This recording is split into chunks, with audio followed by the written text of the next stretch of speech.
Olá, olá, gente querida, graça e paz, que Deus abençoe você, que Deus abençoe toda a sua família. Que bom, estou de volta aqui no canal Falando de Cristo na Estrada aqui no YouTube, também na fanpage da rádio Falando de Cristo na Estrada no Facebook. Agradecendo a sua parceria, você que tem ajudado a divulgar a palavra de Deus, o Evangelho da Salvação, compartilhando. É muito importante que você assista o vídeo até o final, que você deixe aí o seu like, né, que é o gostei ou não gostei, que faça algum comentário, tá? Porque daí o YouTube ele vê a relevância e começa a indicar a palavra de Deus também para outras pessoas. Se você não me conhece, eu sou o Vanderlei Francisco, sempre comigo minha esposa querida, Dona Vilma. Em minhas mãos, como sempre, a amiga, velha amiga, companheira Bíblia Sagrada, lâmpada para meus pés, luz para o meu caminho, é a Santa Palavra de Deus. Hoje eu estou com duas lições, eu estou com Hebreus, estou devendo para vocês a lição número 13, que é o fechamento, né? Um convite para que você e eu permaneçamos no amor fraternal. É o resultado do estudo das 12 lições, quando Paulo, ele escreve essa homilia, ele escreve esse sermão, ele via para aqueles irmãos que estavam sofrendo ali uma perseguição, né? Roma e as pessoas que eram contra o cristianismo estavam perseguindo, alguns estavam passando necessidade, alguns estavam presos e a fé começava a enfraquecer diante de tantos problemas. Paulo, ele escreve essa carta para exortar, para dizer que vale a pena continuar, que está sendo preparado um lugar maravilhoso para você e para mim também, que Jesus Cristo, ele é o mediador dessa nova aliança, mas ele é o nosso rei, ele é o nosso sacerdote, ele é o nosso advogado, ele é o nosso campeão, ele é aquele que venceu por mim e por você, está à destra do Pai, esperando você, esperando a mim, esperando as nossas famílias. E ele diz então, você deve prosseguir para o alvo. E buscando sempre, através do Espírito Santo, melhorar como pessoa, né? Praticar o bem, amar a Deus, amar ao próximo. E esta lição número 13, ela vai fazer esse fechamento importante. Como fazer isso? Como colocar isso em prática? Como praticar as 12 lições anteriores que nós aprendemos e você pode acompanhar aqui no YouTube ou também na nossa página no Facebook, né? Falando de Cristo na Estrada. Meus queridos, brevemente, né, os irmãos adventistas já estão estudando aí, já chegaram à lição número 3, mas brevemente eu estarei tratando desse tema com vocês.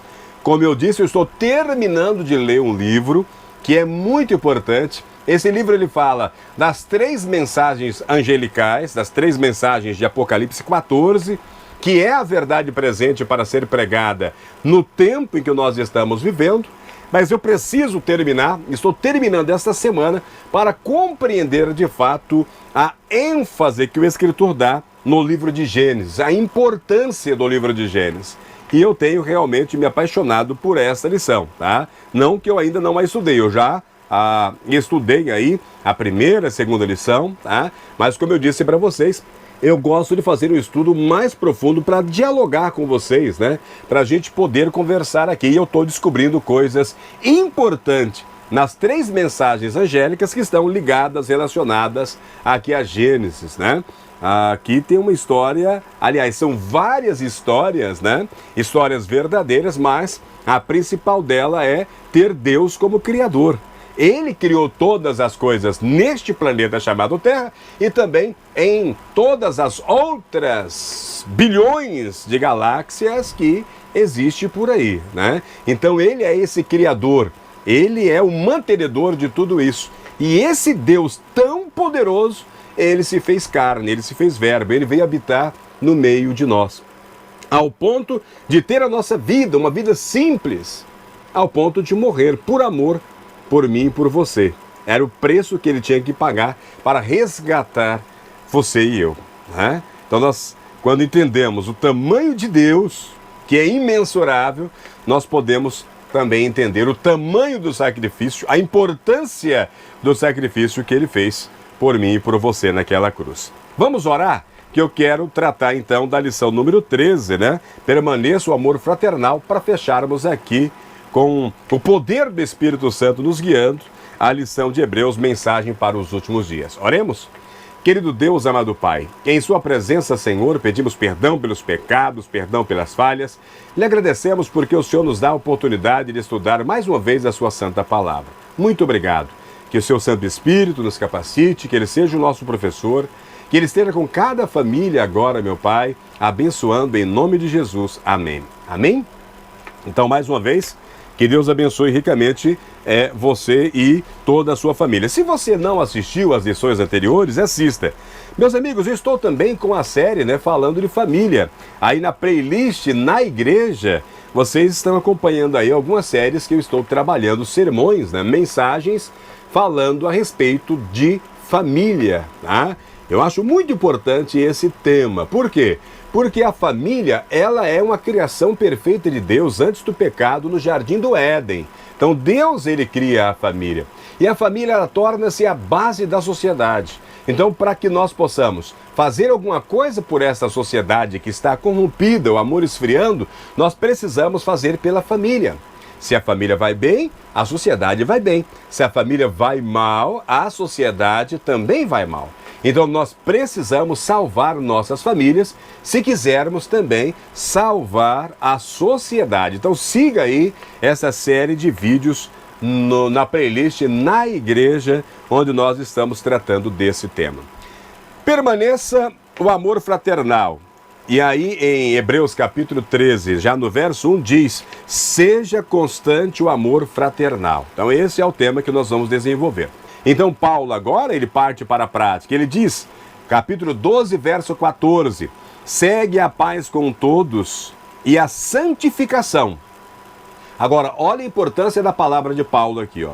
Segue a paz com todos e a santificação, sem a qual ninguém verá o Senhor. Aí ele passa aqui no verso 15, dá uma explicação, atentando diligentemente porque ninguém seja faltoso, separando-se da graça de Deus, nem haja alguma raiz de amargura que brotando vos perturbe, e, por meio dela, muitos sejam contaminados. Nem haja algum impuro ou profano, como foi Esaú, o qual, por um repasto, vendeu o seu direito de primogenitura. Pois sabeis também que posteriormente, querendo herdar a bênção, foi rejeitado, pois não achou lugar de arrependimento, embora com lágrimas tivesse buscado. Bem, o que ele buscou com lágrimas realmente foi a bênção, Ele queria ser abençoado, Ele diz, pois sabeis também que posteriormente Esaú, aquele que vendeu a primogenitura. E qual era a importância de ser primogênito? Ele era preparado para uma responsabilidade, para ser líder de uma família e posteriormente uma enorme família, e depois essa família se tornaria uma espécie de nação. Então este primogênito, a bênção que ele recebia era uma instrução superior para que ele tivesse as características de um líder que pudesse liderar a sua família. Ele passava a ter a responsabilidade de cabeça, ao ponto que, se necessário, daria a sua própria vida. E Esaú, ele vai fazer realmente aí essa troca, e depois ele busca o arrependimento, mas ele não é que ele busca o arrependimento em Jesus e Jesus nega o arrependimento para ele, não. Ele busca as bênçãos e não consegue se arrepender de fato. Irmãos e irmãs, eu tenho pregado isso geralmente para jovens, quando eu trato do tema pecado, e quando você diz, olha, você acredita em Jesus, que Jesus quer levar você para o céu? A maioria diz que sim. E se você perguntar para as pessoas, você quer ir para o céu? A maioria vai dizer que sim, que ela quer ir para o céu. E você apresenta esse texto que ela precisa se santificar, porque se ela não se santificar, ela não poderá ver a Deus, porque Deus é glorioso e essa presença de Deus o mataria. Então a pessoa começa agora a fazer uma reflexão, talvez de maneira negativa. No lugar de ir ao Senhor para ter os seus pecados lavados e perdoados, ele começa a fazer questionamento. O que é pecado? Pecado, segundo João, é a transgressão da lei. Paulo, ele vai dar uma série de coisas que são reprováveis ali, dizendo que pecado é a arte de fazer a vontade da carne, né? Gálatas capítulo 5. E cadê aqui onde eu estou querendo trazer para você aqui, né? Sobre Gálatas. Ele diz, ora, as obras da carne, Gálatas capítulo 5, verso 19. Ora, as obras da carne são conhecidas e são prostituição, impureza, lascívia, idolatria, feitiçarias, inimizades, porfias, ciúmes, iras, discórdias, dissensões, facções, invejas, bebedices, glutonarias e coisas semelhantes a esta, a respeito das quais eu vos declaro, como já outrora vos preveni, que não herdarão o reino de Deus os que tais coisas praticam. Irmãos, Paulo está dizendo que as pessoas que praticam esse tipo de a vontade da carne, que pratica, não é a mesma coisa que comete, tá? Nós podemos, num deslize, cometer um pecado, sabendo que é pecado, porque a palavra de Deus mostra que é pecado. Nós podemos recorrer àquele que pode nos perdoar o pecado e que, através do Espírito Santo, pode nos livrar deste pecado. Agora, nós só seremos livres totalmente da presença do pecado com a glorificação na segunda volta de Jesus Cristo para nos buscar. O processo agora, então, é santificação e dura uma vida inteira. Mas neste processo de santificação, você não está só. O Espírito Santo te ajuda. E você fala para o jovem, então, que você terá o apoio do Espírito Santo. E agora ele pede uma explicação. Como assim? Olha, meu filho, minha filha, meus amigos, se bebedice, a embriaguez é pecado, então significa que você vai ter que deixar as suas bebidas, as suas festas de final de semana, onde você bebe, passa dos limites. E aí ele começa a achar que não vale a pena. Você vai ter que deixar de ser esse paquerador ou essa paqueradora, de ter esses relacionamentos sexuais com o maior número de pessoas possíveis. Você vai ter que abandonar esse sexo casual e aguardar o seu cônjuge preparado por Deus para construir uma família digna, respeitada, uma família feliz. E a pessoa começa agora, então, a achar que é difícil o processo de santificação. Enfim, as pessoas não querem abandonar o pecado. Elas preferem praticar o pecado.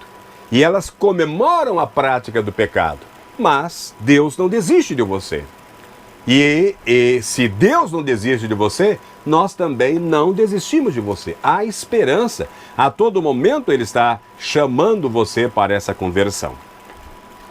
Irmãos, na prática, quando Paulo está encerrando a sua carta, agora vamos para o capítulo 13, que é a última lição, ele fala dos nossos deveres sociais. Deveres sociais é o nosso dever diante da sociedade, a partir da nossa casa.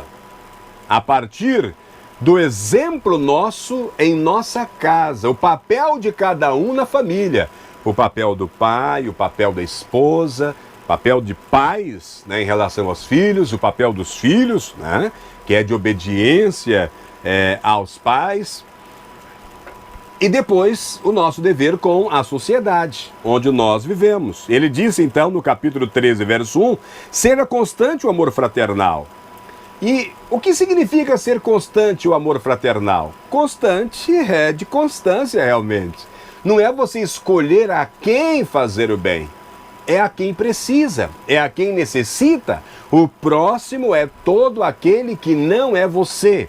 O próximo não é só o seu filho ou a sua filha, não é só o seu vizinho da direita, da esquerda ou da frente. O próximo é todo aquele que não é você. Agora Paulo ele passa a explicar: seja constante o amor fraternal entre vocês. E ele diz, não negligencie a hospitalidade, pois alguns praticando sem saber, acolheram anjos. Paulo ele está dizendo aqui, para aquela época em que eles estavam sendo perseguidos, havia o cristianismo itinerante. Os pregadores andavam de cidade em cidade. E boa parte deles estavam sendo perseguidos. E a família, como estava? O pai que saiu para pregar a palavra de Deus estava perseguido, e a esposa e os filhos. Então Paulo estava dizendo para eles, para receber aqueles que estavam pregando a palavra de Deus, mas para cuidar também da família daqueles. Alguns estavam presos, né? E eles deveriam também cuidar desse preso, sentir o que ele estava sentindo ali, né? E cuidar da família dele também. E aí ele cita provavelmente aqui Abraão e Sara, né, que teve um relacionamento aqui de conversa com anjos, e também Ló, né, quando os anjos chegam ali na cidade e ele tenta ali socorrer os anjos, né, trazendo os anjos para a sua casa. Verso 3, lembrai-vos dos encarcerados como se presos com eles, dos que sofrem maus tratos, como se, com efeito, vós mesmos, em pessoa, fosseis maltratados. Essa atender aqui os presos, os encarcerados, esse lembrar não é só de memória, né? Lembrar é do cuidado. Aquelas pessoas tinham ali aquela ração limitada para ir lá, levar um conforto, visitar, dar um abraço, levar comida para eles, cuidar, né? Tentar se colocar no lugar deles. Agora eles estavam falando aqui dos encarcerados pela palavra de Deus, aqueles que estavam presos diante da condição da perseguição que estava havendo em relação ao cristianismo. Verso 4, digno de honra entre todos seja o matrimônio, bem como o leito sem mácula. Irmãos, e aqui Paulo vai fazer aqui uma exortação severa, tá? Já naquela época, né, a gente já falou aí, que algumas religiões pagãs, elas contratavam prostitutas e prostitutos e chamavam de prostitutos pontuais, que praticavam orgias com os membros dessas seitas. Isso chamava muita atenção, principalmente na juventude, né? Porque eram mulheres bonitas, eram homens bonitos, eram cultos regados a vinhos, a bebidas, danças, orgias. Então, esses templos estavam esparramados para outros lugares. E esta cultura, as pessoas que vinham do mundo gentio e agora estavam no cristianismo, estava enraizada. Eles casaram, né? Mas ainda estava enraizado neles ali, né? Essa questão da sexualidade exposta, a orgia. Ele vai dizer que digno de honra entre todo o matrimônio, seja o matrimônio. Havia também, naquela época, uma regra, entre aspas, né, que os homens poderiam sair com outras mulheres desde que mantivesse ali a coisa por baixo dos panos, que não houvesse escândalo, né? E Paulo ele vem fazendo uma repreensão e ele diz, porque Deus julgará os impuros, Deus julgará os adúlteros. Seja a vossa vida sem avareza, contentai-vos com as coisas que tendes, porque ele tem dito, de maneira alguma te deixarei, nunca jamais te abandonarei. Irmãos, Paulo ele está dizendo tanto a respeito da sexualidade, do amor ao dinheiro, ele diz que isso é avareza, né? O avarento ele não entra no reino do céu. A avareza no casamento é as pessoas que não se contentam com o que tem, com o cônjuge. É aquele homem que não se contenta com a mulher. Ele casou com uma mulher, ela era jovem, ela agora tem vários filhos, ela chega numa idade avançada de idade, ele começa a olhar para a mulher, já não achando mais tão bela, já colocando sobre ela alguns pesos, né? Às vezes jogando na cara dela defeitos, né? E isso torna-se corriqueiro e ele vai assim tirando desse relacionamento esse amor, né? Com as suas palavras e também com as suas ações. Da mesma maneira, mulheres que não se conformam mais, né, com o marido que tem. Isso é espécie de avareza. Ele está dizendo que nós temos que se contentar com a família que Deus nos deu, com o carro que Deus nos deu. Não quero dizer em relação a bens que você não troque o seu carro, né? Você tem um carrinho lá, como a minha vanzinha aqui, que é 98, né? Que você almeje ter uma 2000, né? Não é isso. Mas esse meu querer tem que ter um limite, eu posso dizer de um limite santo e sagrado, que não leve eu a roubar para ter um carro novo, que não leve eu a trair um amigo, a fazer um negócio errado diante da palavra de Deus para obter essas coisas. O dinheiro é a raiz de todo mal, porque ele leva o homem à perdição, né? Muitos se perdem por amor ao dinheiro, por amor ao dinheiro. E ele continua, né? Assim afirmemos confiantemente, o Senhor é meu auxílio, não temerei. Que me poderá fazer o homem? Paulo ele está exortando aqui, olha, nesta caminhada contra a avareza, nesta caminhada de você ser um homem respeitador, nessa caminhada de você se contentar com o que você tem, em relação à família, em relação ao seu cônjuge, em relação aos seus bens, não saindo fora das diretrizes ensinadas pela palavra de Deus para conquistar algo além, né? Você não está só. Você tem um Deus que está com você o tempo todo. Depois, irmãos, dele falar aqui sobre isso aqui, nós falamos num contexto social. Paulo termina sua carta chamando os irmãos. E eu quero terminar essa lição chamando os irmãos e irmãs para os deveres espirituais. Muitos estão lutando a respeito do dever social. O dever social, às vezes, nos é forçado. Nós aprendemos dever social na escola. Aprendemos o dever social através da Carta Constituinte, a Constituição Brasileira, no nosso caso.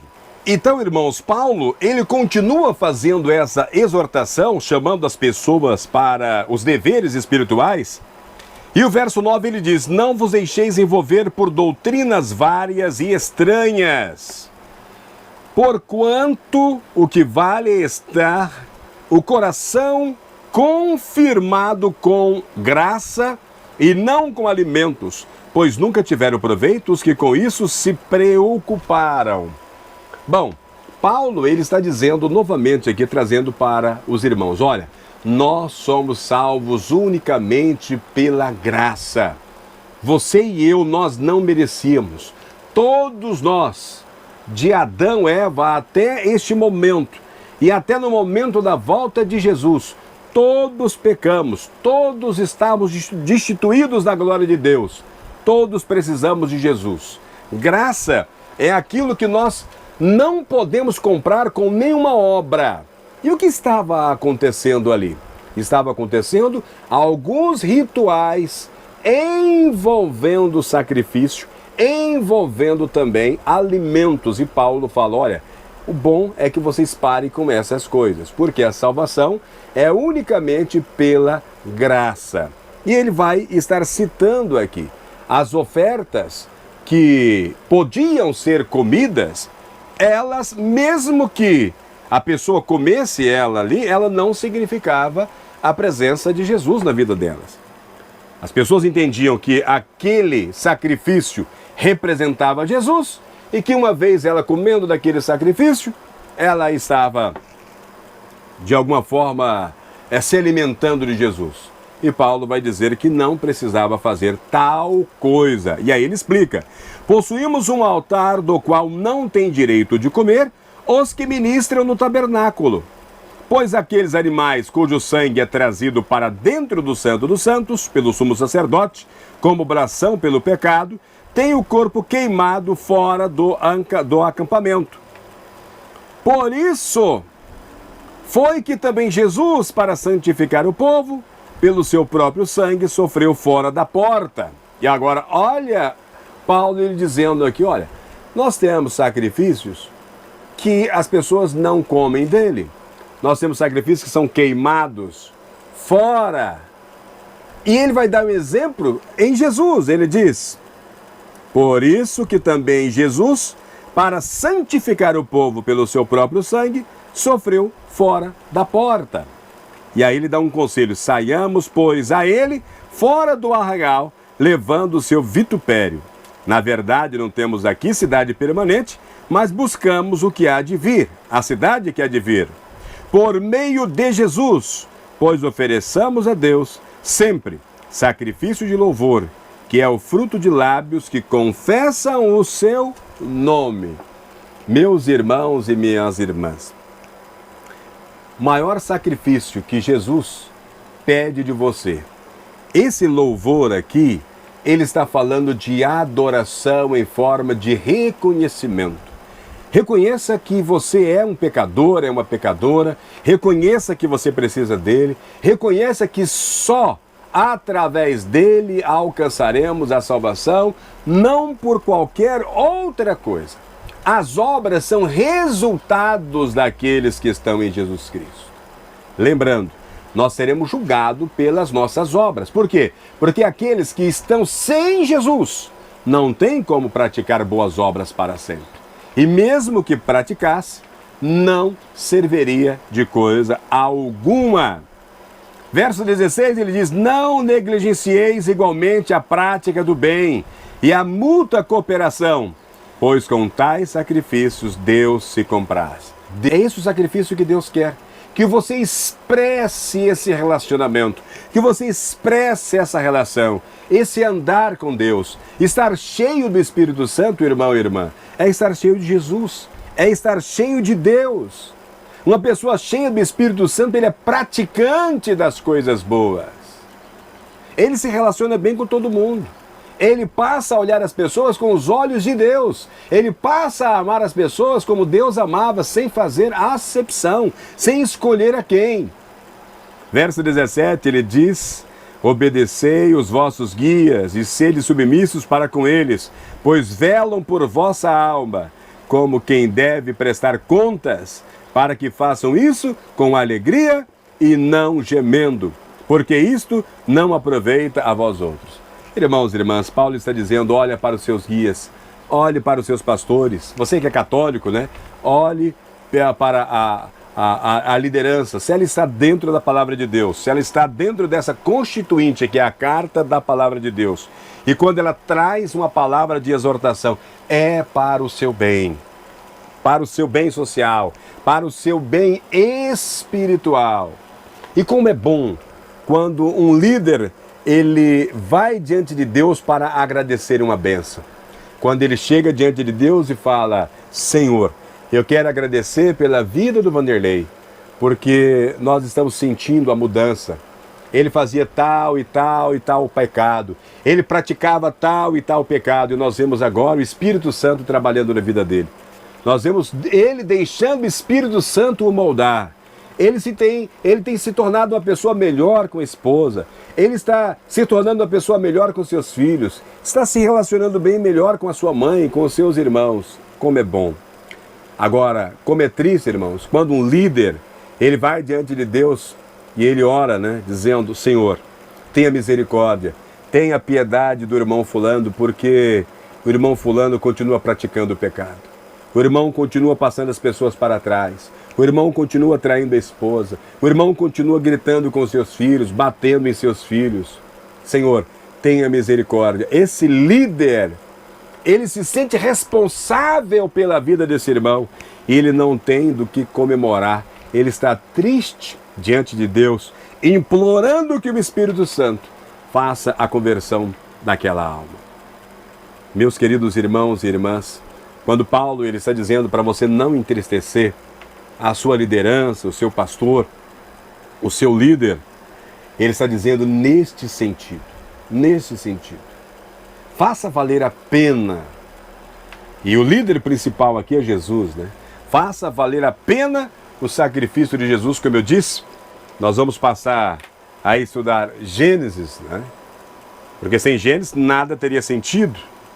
Sem entender que Deus é o Criador de todas as coisas, nada teria sentido. Em Gênesis nós vamos ver o tamanho, a grandeza de Deus, que é imensurável, e se faz homem. Vem habitar, morar, se relacionar conosco, e morre no meu e no seu lugar. Que essa carta do apóstolo Paulo aos Hebreus, que é verdade presente para mim e para você hoje também, possa estar transformando a sua vida, ajudando você a melhorar as suas atitudes. Você se transforme em uma pessoa melhor, aprendendo seus deveres sociais, mas praticando também o seu dever espiritual. Para isso você tem um exemplo que você pode seguir, que é Jesus Cristo. E Ele te deixa o Espírito Santo para te conduzir nessa jornada que nós chamamos de santificação. Ele quer. E se você deixar, Ele estará te preparando, porque você é co-herdeiro junto com Ele desse grande reino. E nós somos os seus súditos e seremos seus reinos de sacerdotes, hoje e sempre, para todo sempre. Amém. Vamos orar? Querido Deus, amado Pai, mensagem forte que fala aos nossos corações enviada por Ti a nós. Que o Espírito Santo trabalhe em nossa mente, nosso coração, que nos dê força para colocar em prática. Faça as mudanças necessárias para que nos transformamos em pessoas melhores. Nos ajude, meu Pai. Nós te pedimos que esteja com cada irmão, cada irmã, cada família aqui representada. Derrama a sua bênção, derrama a sua graça. Nós te pedimos em nome de Jesus. Amém. Próximo estudo, então, nós vamos estudar Gênesis. Você pode antecipar e já ir estudando o livro de Gênesis aí na sua casa. Serão 13 lições. Nós vamos falar sobre a criação, a queda, Caim e o seu legado. Nós vamos falar sobre o dilúvio, todas as nações e Babel, as raízes de Abraão, a aliança com Abraão, vamos falar sobre a promessa, Jacó, o enganador.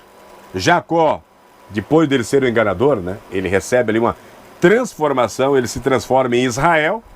Vamos falar sobre José, mestres dos sonhos, José, príncipe do Egito, e Israel no Egito. São 13 lições que Deus envia para mim e para você também. Pense nisso. Um forte abraço e que Deus abençoe a todos.